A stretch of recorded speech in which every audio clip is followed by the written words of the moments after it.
have one of those days you wake up and you have Bob the Builder stuck in your head? Well, now I do. Good, good. Have it stuck in your head. Okay, so we're back to Fischer, and it is best by test 1e4 again.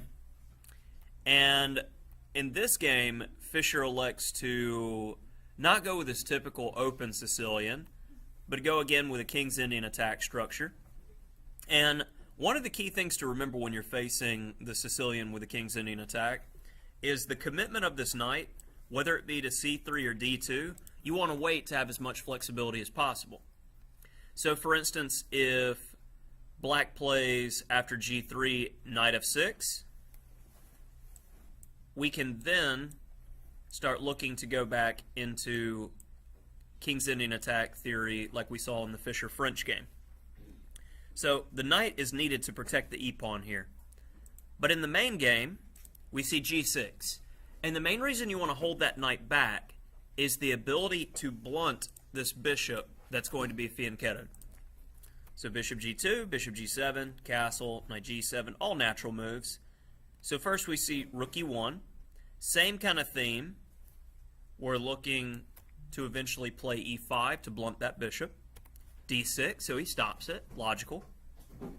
Now, if we can't make e5 work straight away because black knows what he's doing, c3, d4, and after d5, notice how he has shut down the bishop, and this diagonal is weaker. So we're going to see an attack build up because of this cemented pawn structure. Bishop d7. And I mean, black can even consider moves like f6 to try to free up and get some space, have weaknesses in the pawn structure, but it'll go at least a little bit differently than the main game did. Knight c3. Bishop f4. We don't want to be too quick to play a move like bishop g5 because h6 or f6 can be played, and with that, space or liquidation. Wanting the c4 square.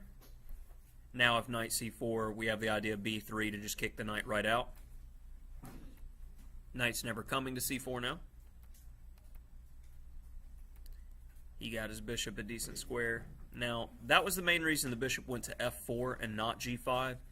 And so now there's not ever going to be an h6, and we'll be able to completely control this long diagonal.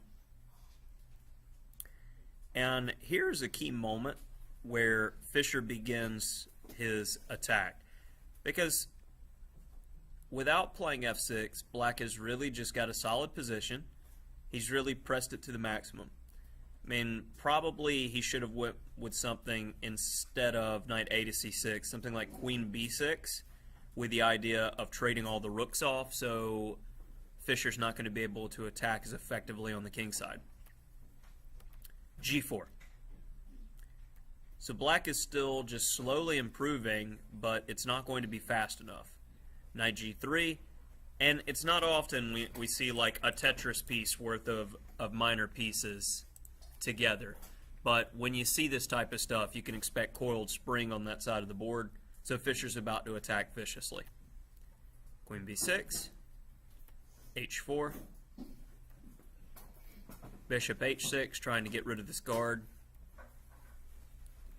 Getting the queen closer. He trades a set of rooks. Now, he needs a little bit more time with knight g5, and you're sealed in. So rook c8, and knight g5 doesn't work yet because now, since the rook moved, he's got knight f8 and he's holding. So Fischer decides to try to crack it open a different way, h5. And remember, only pawns can break up pawn structures like this. Queen d8. And this next move is one of those feel-good moves. Bishop e4. It says, take my bishop. Because if he takes, we get another knight involved, and when the knight gets to f6, it's going to be doo-doo time for black. Taking the L. So he goes queen e7 and he waits. So now he wouldn't take the first sacrifice. He's like, here, sir, have another. He takes this one, cracking open the position. Now, even though white sacrificed a piece, black's entire structure has been broken and his king's wide open. White's 3 remaining pieces, especially when this knight gets into it by coming to h5, is going to have devastating effect. So knight g5, they're all in his face. Check, check, no more checks. Gets him with a check the other way now. Didn't want to take the knight back immediately because black would block with the queen. And after king f7, instead of taking the knight, queen h7. The only move that black has is here. Checkmate. So another extremely clean game by Fischer on how to play the King's Indian attack against the e6, g6 Sicilian. Thought it was a very instructive game.